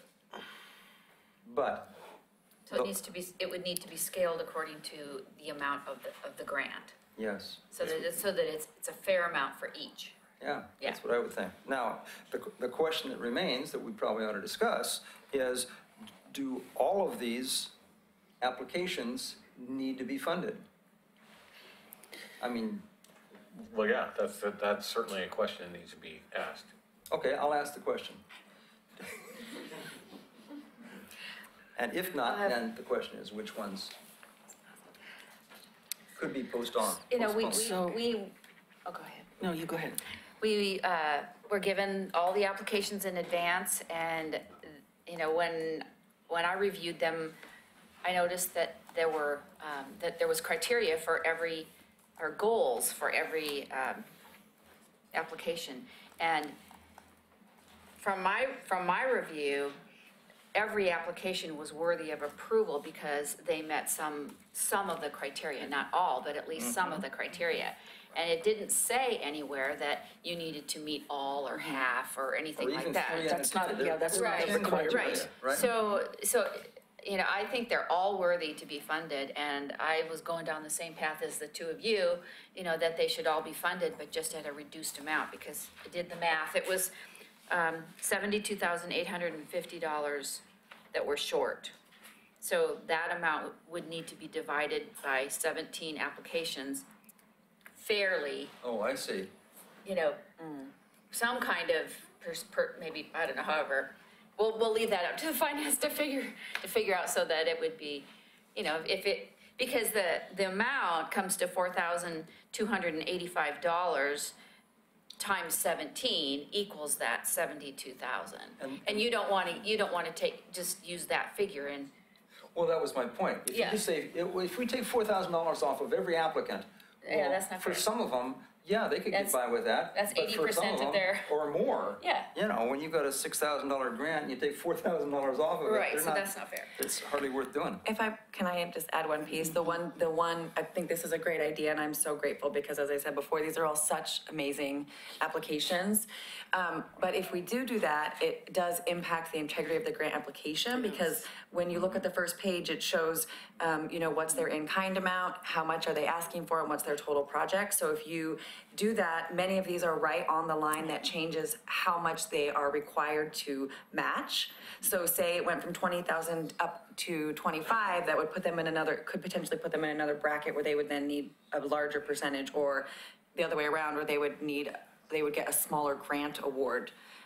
No, you completely lost me. So if you look if you look in your documents at the grant, information, how much, here's a copy of the grant. I would think it would be less, not more, in matching funds. Yes, I would think it would be less, not more. Well, it could go less, it could be either way. So but let's just get to the chase here. The committee has the ability to do pretty much whatever we want. So I think that's how we're gonna proceed. Within the guidelines of the program. Thank you. So, we asked that question, you know, would you be able to get by with less? But we only asked a few of those people, so. That's true.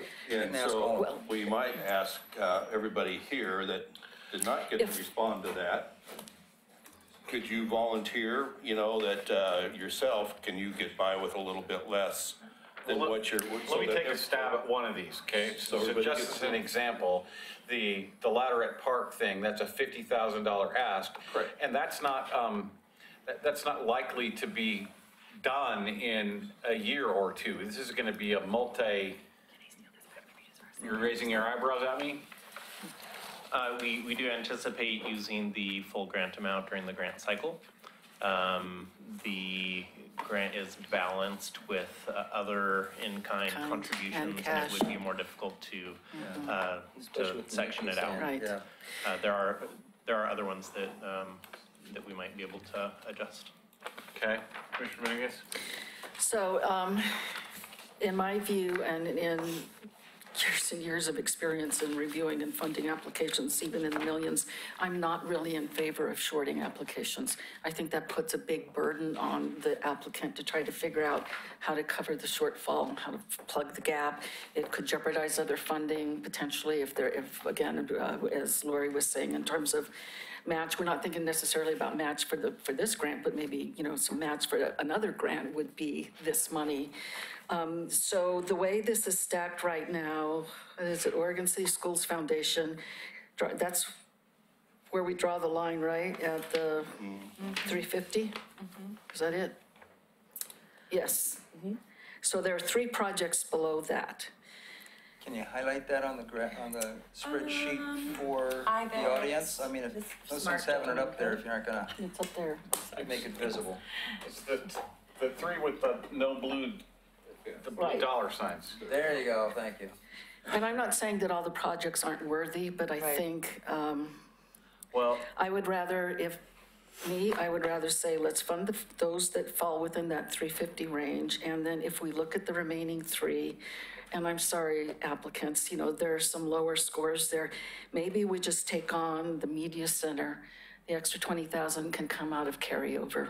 We have funds in carryover.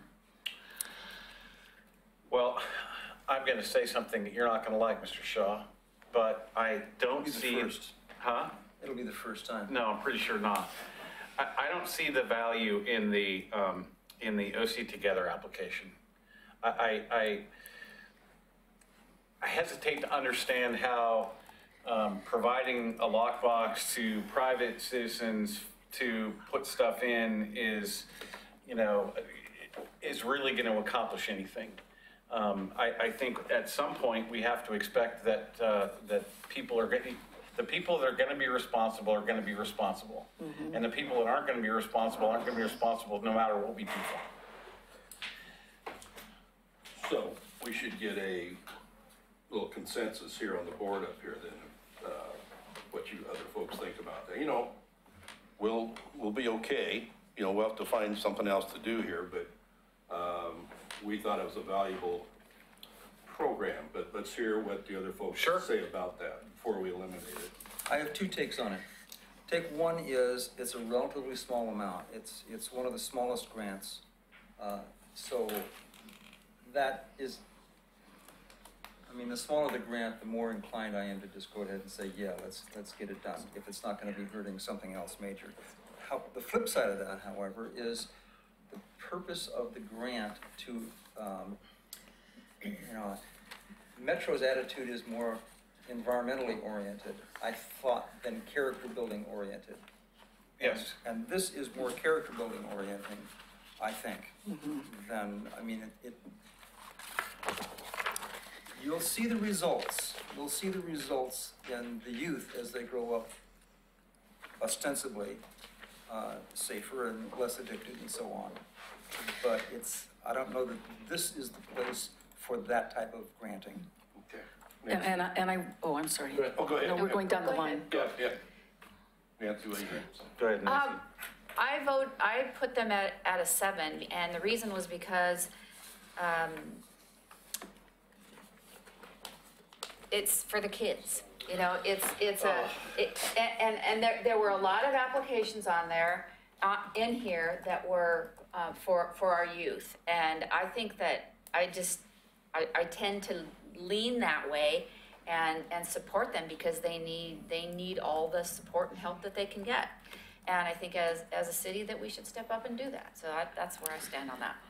I agree with the mayor's point, though, that responsible parents are going to make arrangements already somehow, some way, and that those that don't. And I'm not sure, and you'll see I didn't score it extremely high, and also to your point earlier, this isn't the kind of thing generally that Metro would be looking to do with our money. It's not, youth activities is one thing, especially if we're targeting it towards lower income youth, but this is something that isn't quite, you know, it's not like soccer, so. Commissioner Mangenberg? I'm looking for projects that have the potential of benefiting more people over a longer period of time. This is a gift or a subsidy for a limited amount of people that actually should be buying their own lockboxes and doing the right thing. So for the reasons already discussed, I would be in favor of dropping this one. Novak? When I was initially ranking these, I agreed with Nancy. I was thinking the investment in youth. But I'm reconsidering that, and I'm looking also at wants and needs. And I think there are a couple of projects where they need our grant assistance. There may be repairs that need to be needed, repairs need to be made, things of that nature. So I'm a little bit concerned about that. So I'm revisiting, redetermining my ranking, my initial ranking of this particular project. And I would agree with the majority of the board that it's not really specific to what we want to do as a grant commission. So I was encouraged by the fact that you guys had met with Electric Lettuce. And I would suggest, because I've personally met with all but one of the retail outlets and the owners that are involved, and they're all really community-oriented folks. And I think if you were to take this program to them as individuals and as a business community, I think you could probably get a better response and more funding directly from those people rather than from this grant opportunity. Yeah, we talking in like an OLCC pilot, so that's a possibility. But I mean, also going to Khalifa and to Five O Tree and to, you know, Gnome Growing. They're all really good folks, and and many of them are already, sponsoring events in the community and that sort of thing. So, but are we somewhere near agreement on this one? That's fine, that's what we're doing here. Okay, That's what we do, okay? We're good. So we're gonna scratch this one. Okay. Okay. You got your $9,000. Well, That's the start. yeah. That's the start. So anybody else have any other suggestions? Lisa, you said you had. I was looking at wants and needs. To be honest, and I have nothing to do with this, because I was unaware of this situation. I'm concerned about the media center. I'm concerned about that dry rot. It's only going to get worse. And it does serve the public. It does serve needs of the community. So. And it looks terrible. Even though I'm a huge, gigantic supporter of the media center and have spent hours and hours and hours, I have to ask myself the question, who owns that building? And the school district owns that building. So, I have that fundamental issue. Shouldn't the school district be taking care of its own buildings? Well, then you could say the same thing about a lot of the play fields that are associated with the school or with the city parks. Well, not necessarily at that point, because we're talking about making improvements to, for the soccer pads or whatever the case may be. But property that's owned by. Yeah, but it's used by the entire community, and I'm not arguing either way. I'm just trying to bring up the point that, the school district has been famous for, its school districts across the board have been famous for not taking care of maintenance and then coming back and asking taxpayers for more money to fix things that should have been fixed 20 years ago. But it could be a lease situation. It may be a requirement in the lease, if it's tripled out or something and they have to do their own maintenance. Who's responsible, Melody? Well, it is a lease agreement, and I think it's. You're gonna have to come up to the microphone.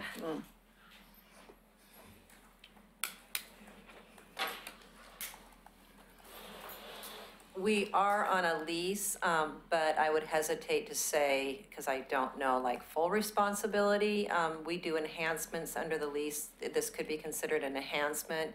I mean, there may be ways around it. And as I'd mentioned before, we can totally phase this in. So if we were granted part of it, that would be great. The big front window is the biggest concern. And then there's two other windows. So that's for consideration. But to tell you straight out an answer, I don't know, but it's interpretive. So generally speaking, in a lease situation, the landlord is responsible for the exterior envelope of the building. But it's both inside and outside, so it's kind of, Yeah. Where is that? Point I was gonna make before you brought up the landlord. Phasing. So, is any of the money that you would be expecting from, is any of the money that you're expecting from this granting committee impacting any potential grants that you would be getting from any other organization? So I wanted to respond to Lori's comment. We're not applying to any other organization. Okay, so there's no dependency upon that. So the follow-up question then is, if you could take part of that and just do the big window, for example. Right. That would be a big help. Yeah, that would be a big help. So. And how much would that be? It's just under 10, I think. So, and they're at 20. And you're asking, well, yeah, so if you could take half of that? Yeah, we could, absolutely. We're here to, whatever you want to grant us, we're very happy to take it, and of course. Thank you. Yeah. So, but actually there was a small error in the budget, so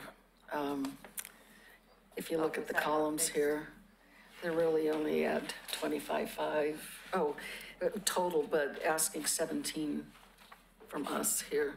Well, we had in-kind and so forth and volunteer. No, but the grant dollars requested, that column is $17,495. On my list, it's $20,650. because they picked up from the front We page. corrected that, though, did that not get? See, it doesn't even match the front page here, but in the budget, it's 17. No, I saw that too, yeah. There's some discrepancy in the numbers. There's discrepancies in several of the budgets. So if we this were to- gets me to a hold it. So the numbers we have, Lisa, on this right. Lori, sorry. Sorry. On this right column are not accurate? No, that's not my understanding. I'm just gonna pull up, I have my printout, but I wanna see if are you looking at the printed one or the one on your desk? Because some people, if you printed it Yeah, that when I didn't work. first sent it to you, and then like a few days later, I sent an updated agenda. So I just wanna clarify if an agenda was printed before, you remember, you got your first set, and then you got a second set. Are the documents that ones are on on- their computer Yeah. the most recent and accurate? Yes, absolutely. Okay. Okay, let's see. So if I'm we go just pulling that to- up. Artboard, window, view document. It says grant amount requested 18,795. Which is what this application says, but the actual budget line Which is a different page on the here is application. 17,495. Yeah, that's what, So that's the amount of the grant request. right, so that's a, So it was, you took it off of their budget for the front page, Right. Then it but was their ours, budget was right. incorrect. right. So the amount that they're asking for, the grant, the Metro grant they want is 17,495. Not the 20 up there. Then, I'm still confused how we get to How we got to 18 this. to 18,795 at the bottom of that column. You know, I They think it was simply just a made application error that made its way past me, obviously. I didn't correct it. These Yeah, are no, the- I agree with you, I just, Okay, all right, so It if was- it's 17,495, Is you the- could get by with Right. 10. 10 of that. But if we take 9 out for the lock boxes, then we could almost I'm fully doing a fund run- them and it'd just take a little piece No, out we of it. Before have to do make up that, though, we need to look 72,000. and see what else. yeah, What we're else might trying be to, we're trying to get to that, we're trying to get that $70,000 dichotomy out of the way, Yeah. right? Yeah. Okay, so we're saving about, if we give you the 10 that you need for the big window, we're saving about $7,000, is that correct? 7,500. Yeah. 7,500, okay, keeping a running total here, alrighty. Thank you. And So we're trying to get to, we still would have a long ways to go. Yeah. I have, may I? So I also. I have a question. Mr. Gifford here asked many of you, I think you just started halfway through asking people if they would be willing to take a little less. And so for those of you who weren't asked, I'm wondering if you would have an issue with being shorted a small amount of your request. If that's the path that we go down. So let me go back to the numbers. The request column 416,692 is almost 417,000. The amount of funds available is 350. I show that that's a difference of 67,000, not 70 something. 416, 692 minus 343, 842. 350 is the amount of money available. Oh, okay, I was using this figure here. Yeah, But that 350 that's is- the anticipated revenue. Yeah. So, again, I am not in favor of shorting any of the applications, and as harsh as this might sound, if we drop the last 2 because they didn't score well, then there's a difference of 13,000, which we make up with 9,000 being taken out of the lockbox project, so we'd be 4,000 short of funding, well, not even that, because it's 17. We could easily fund the media center. You don't have like a Pen? chalkboard? No, I have a notebook and a pen. Okay. I have a chalkboard. I don't have my. I'm just thinking this through, and I so much appreciate that you guys are so committed to all of the grants. I think we're really fortunate that we have you guys to make these decisions.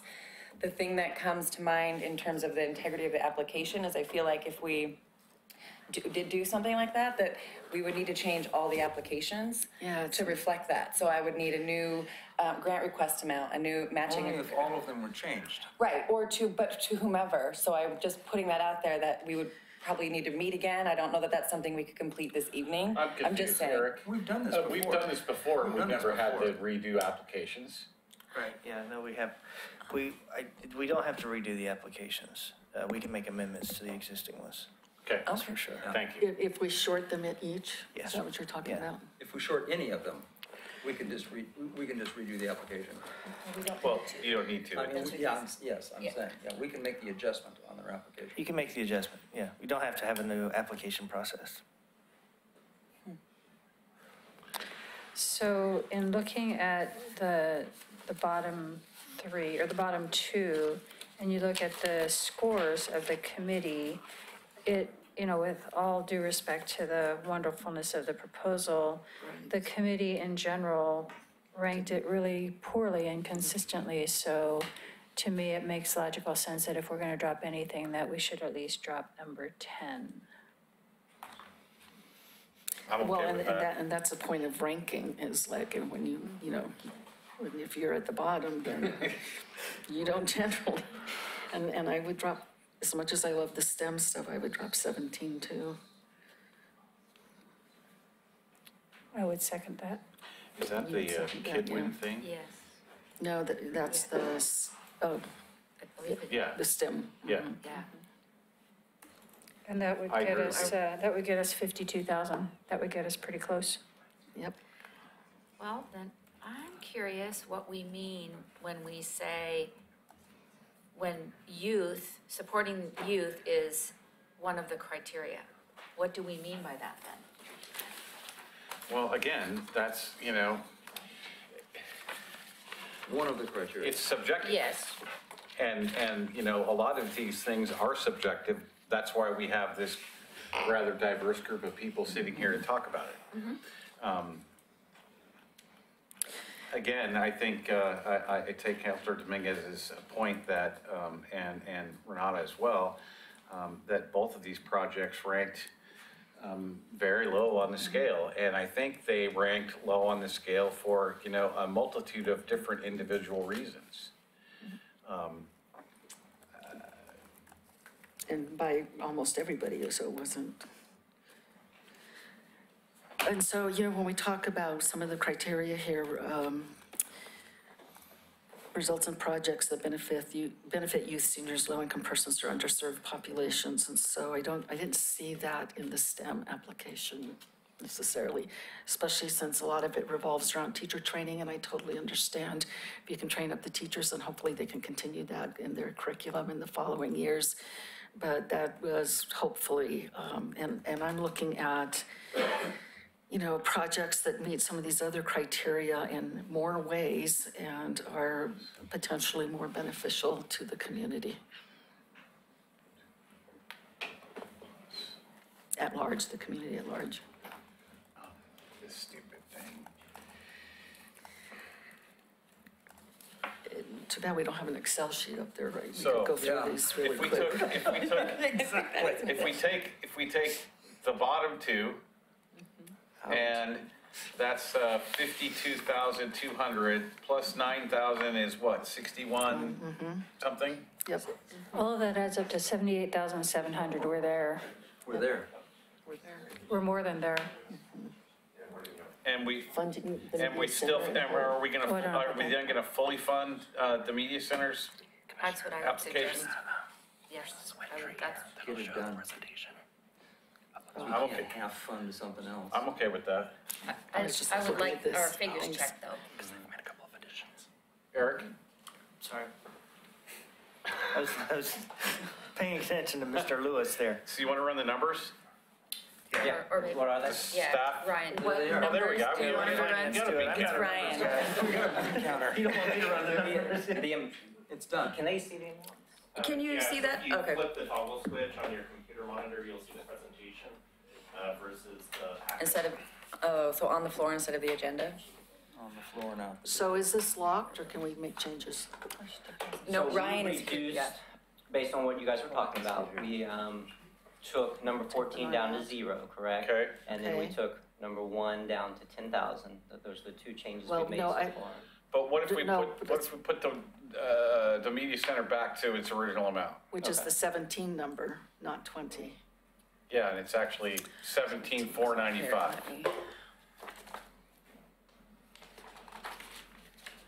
We're there. That gets us to 352. And we have I'm- 350. I'm pretty sure that Mr. Parna would not strangle me if we went 2,200 and some dollars over budget. Not a problem. Okay. Is everybody okay with that? Okay. I'll take a motion. I'll move Okay, so we're gonna move, I'm sorry, I'll move to to. proceed with the elimination of the Oregon City Together, the Clackamas County Friends of Extension, and the Oregon City Chamber of Commerce. Yes, Is that right? and accept this spreadsheet as presented. Is there a second? Second. Further discussion? Call the roll, please. Commissioner Shaw, No. you're not a commissioner. Why do you say no? I'm just saying because, Oh. you asked me. You really meant, no, I'm sorry. I was calling roll. I didn't know why you were saying that to me. Explain yourself. It's all right, Laurie, just move on. It's all right, Laurie. Here. Moving on, move on, move on. See you. Move on. Committee member Gifford. Aye. Commissioner Hyde. Aye. Counselor Dominguez. Yes. Commissioner Mengelberg. Aye. Committee member Novak. Aye. Mayor Holliday. So what, you're gonna be the, Brian? Brian, you're gonna be the Commissioner O'Donnell for tonight? That's correct. Okay, I vote yes. Okay, so we've determined the grant applications, awards. Do we need to do this exit report thing? So these are just here for reference. They all are complete. You can certainly provide input on them if you want to. There's nothing in our bylaws that says you need to. Does anybody have anything to discuss say them. about the exit reports? Is there anything else for the good of the order? We're adjourned.